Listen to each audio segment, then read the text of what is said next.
জুলাই বিপ্লবী ওসমান হাদির ঘটনায় উত্তাল হয়ে আছে সারা বাংলাদেশ।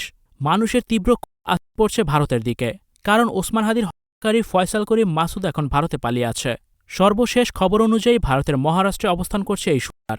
এদিকে গুঞ্জন শোনা যাচ্ছে মহারাষ্ট্রের পুলিশ চিহ্নিত করতে পেরেছে ফয়সালের অবস্থান। ফয়সালকে এখন আটক বা পুলিশ হেফাজতে নিতে পারে মুম্বাই পুলিশ। তবে সবচেয়ে বড় প্রশ্ন, ভারত কি ফয়সাল করিম মাসুদকে বাংলাদেশের হাতে হস্তান্তর করবে? বাংলাদেশ ও ভারতের সম্পর্ক ভবিষ্যতে কোন দিকে যাবে? এর বেশিরভাগই নির্ভর করছে ফয়সাল সহ পালিয়ে থাকা আরও সব সদস্যদের ভারত ফেরত দিবে কিনা তার ওপর।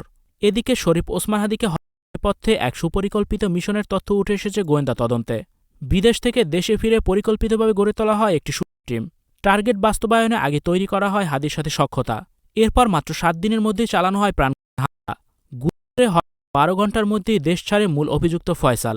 পরিকল্পনা অনুযায়ী গায়েব করা হয় গুরুত্বপূর্ণ আলামত। সহায়তা অভিযোগে গ্রেপ্তার করা হয়েছে শ্যালক শিপু, স্ত্রী সামিয়া ও বান্ধবী মারিয়াকে।